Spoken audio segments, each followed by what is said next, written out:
अर्थशास्त्र कक्षा 12 समष्टि अर्थशास्त्र में आज हम घरेलू एवं राष्ट्रीय आय का अंतर देखेंगे। सबसे पहले राष्ट्रीय आय हम जानते हैं, राष्ट्रीय आय देश के सामान्य निवासियों द्वारा अर्जित कारक आय, लगान, वेतन, ब्याज तथा लाभ के रूप में जो आय अर्जित की जाती है उसका योग होती है, चाहे वह घरेलू सीमा में अर्जित की गई हो या घरेलू सीमा के बाहर।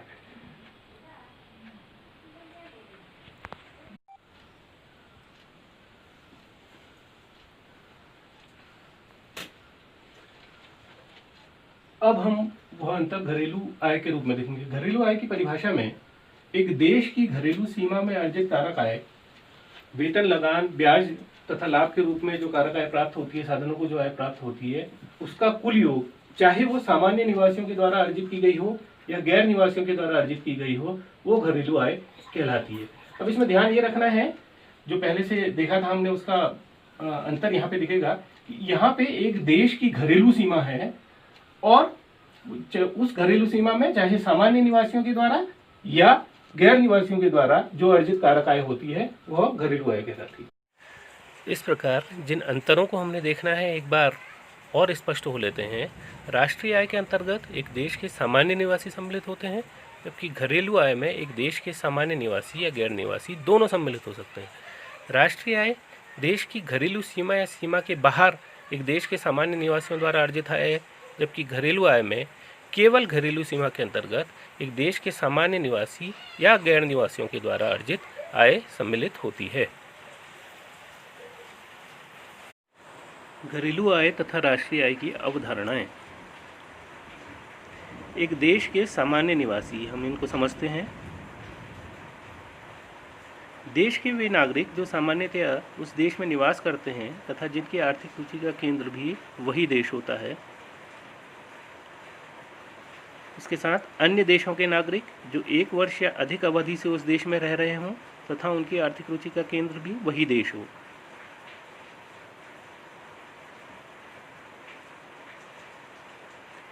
एक देश के वह नागरिक जो उसी देश में स्थित अंतर्राष्ट्रीय संगठनों अथवा विदेशी दूतावासों में काम करते हैं।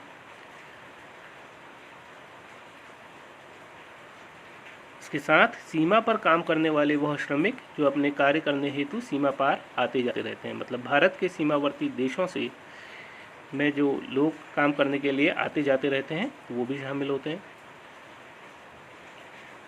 विदेशी पदाधिकारी, कूटनीतिज्ञ, सशस्त्र सेना के सदस्य जो उस देश का उनको उस देश का सामान्य नागरिक माना जाता है जहाँ के वे नागरिक होते हैं, ना कि उस देश का जहाँ वो काम करते हैं।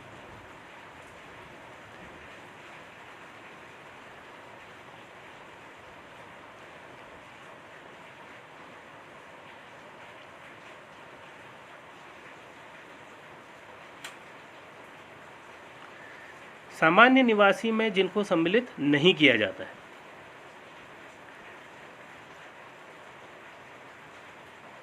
उन विदेशियों को जो पर्यटन यानी घूमने फिरने, मनोरंजन के करने, चिकित्सा, अध्ययन, पढ़ने लिखने, खेलकूद आदि के लिए देश में आते हैं। यानी कोई विदेशी खिलाड़ी यदि इस देश में आकर खेलकूद करता है तो भी वो सामान्य निवासियों में नहीं गिना जाएगा।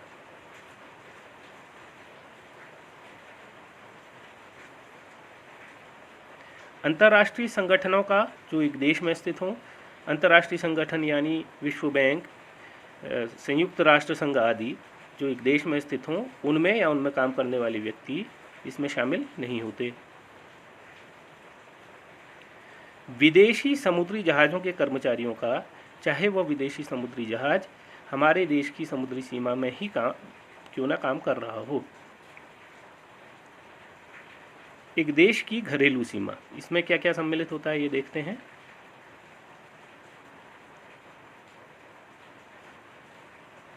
एक देश की राजनीतिक सीमाओं का भूभाग, जिसमें देश की समुद्री सीमा भी सम्मिलित होती है।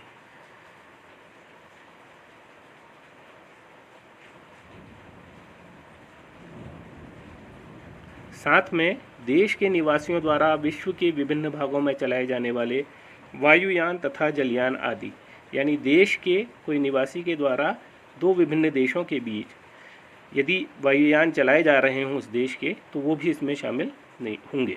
मछली पकड़ने की नौकाएं तेल या प्राकृतिक गैस यान आदि जो अंतर्राष्ट्रीय जल सीमा में स्थित हों वो भी इसमें शामिल होते हैं। एक देश के विदेशों में स्थित दूतावास, वाणिज्य दूतावास, सैनिक प्रतिष्ठान आदि इसमें सम्मिलित किए जाते हैं। घरेलू आय तथा घरेलू उत्पाद समरूप होते हैं क्योंकि समस्त उत्पाद अंततः आय में परिवर्तित हो जाता है। फर्में परिवारों से जो उत्पादन के साधन प्राप्त करती हैं उनका भुगतान वो मुद्रा के रूप में करती हैं।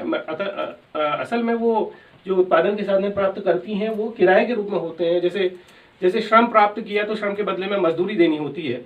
इस प्रकार प्राप्त उत्पादन को बेचकर जो फर्मों को आय प्राप्त होती है वो पुनः वितरित कर देती है परिवारों के बीच में। तो अंततः सारी साधन आय उत्पादन में परिवर्तित हो जाती है और घरेलू आय अर्थात साधन आयों का कुल योग, घरेलू आय अर्थात साधन आयों का कुल योग स्पष्टतः घरेलू उत्पाद के बराबर होता है। तो घरेलू आय और घरेलू उत्पाद एक ही बात के दो नाम हैं। तो हमको यह समझना है कि घरेलू आय अंततः घरेलू उत्पाद के बराबर होती है और घरेलू आय और घरेलू उत्पाद एक से ही चीजें हैं। तो आज हमने समष्टि अर्थशास्त्र में घरेलू एवं राष्ट्रीय आय के बीच में अंतर देखा। इसके बाद का जो भी विवरण होगा, इसके बाद की जो भी टॉपिक होगी वो किसी दूसरे वीडियो लेक्चर में हम लोग देखेंगे। धन्यवाद।